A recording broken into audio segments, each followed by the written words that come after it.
In step 5 of exercise number 4, the following actions have to be implemented to complete the machining of the interior pocket ledge. An iRough and iFinish operation must be defined. Add a new iMachining operation. In the SolidCAM manager, right-click Operations, Add Milling Operation, and select 2D iMachining. The iMachining operation dialog box is displayed, and the default iRough is used for technology. On the geometry page, click the New button to define the machining geometry for the pocket ledge. For this operation, the geometry is defined as a closed pocket with entry chain. The first chain to select is the perimeter contour of the pocket ledge. In the SolidWorks graphics area, pick on the lower edge of the pocket ledge as shown. Select Auto Constant Z to close the chain, and then click Yes to accept the chain selection. The second chain to select is the internal chain, which is marked as open, since it is considered as a pre-cut area that was machined in the previous iMachining operations. In the SolidWorks graphics area, pick on the top edge of the interior pocket wall as shown.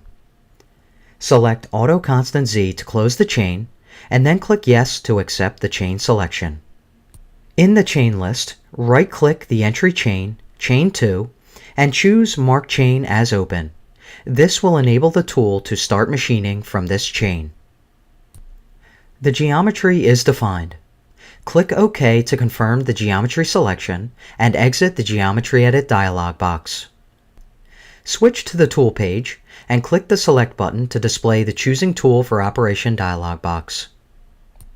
In the Part Tool table, select Tool number 2, the smaller 6mm end mill. Click the Select button to choose the tool for the operation and exit the Part Tool table. Switch to the Levels page to define the milling levels. Click the Upper Level button. In the SolidWorks graphics area, select the top edge of the target model as shown, and then click OK to confirm the selection. Next, click the Pocket Depth button and select the top face of the pocket ledge to define the machining depth. Click OK to confirm the selection and display the iMachining operation dialog box. Switch to the Technology Wizard page to view the cutting conditions. The wizard automatically calculated one step down to achieve the total depth with an ACP value of 0.5. The step-down row in the output grid is painted red to indicate there is a high likelihood that vibrations will develop based on the tool information and milling levels defined for the operation. Since changing the step-down or tool is not an option in this case, reduce the machining level slider to 1 in an effort to avoid potential vibrations.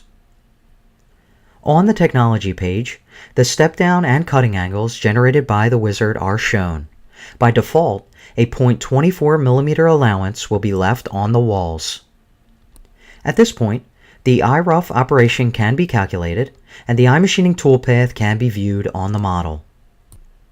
Name the operation iRough Pocket Ledge. Click Save and Calculate, and then click Simulate. Click the Play button to view the iMachining toolpath at work. The tool plunges inside the open area and performs the pocket ledge roughing toolpath, first removing the material along the walls and then clearing the corners. Exit the Simulation Control Panel. Next, define the finish machining of the pocket ledge. Click the Save and Copy button to create a copy of the current iMachining operation. Under Technology, change the operation type to iFinish. Use the copied machining geometry, 6mm tool, and milling levels definitions from the previous iRough operation. Use the copied cutting conditions generated by the Technology Wizard with a machining level aggressiveness of 1. On the Technology page, the wall island offset is now set to 0 by default. Switch to the iRest Data tab. The previous iRough operation is selected as the parent operation, and the fields are filled with the 3 important values needed for calculating rest material. The iFinish operation can now be calculated, and the iMachining toolpath can be viewed on the model. Name the operation iFinish Pocket Ledge. Click Save and Calculate, and then click Simulate. Click the play button to view the iMachining toolpath at work. The tool plunges and performs finishing of the pocket ledge, first clearing the corners and then taking a finish pass along the walls.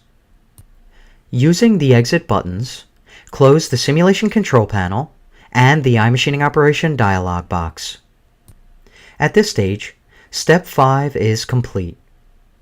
If you have not followed along, apply and practice the procedures shown in this video to define the rough and finish machining of the interior pocket ledge.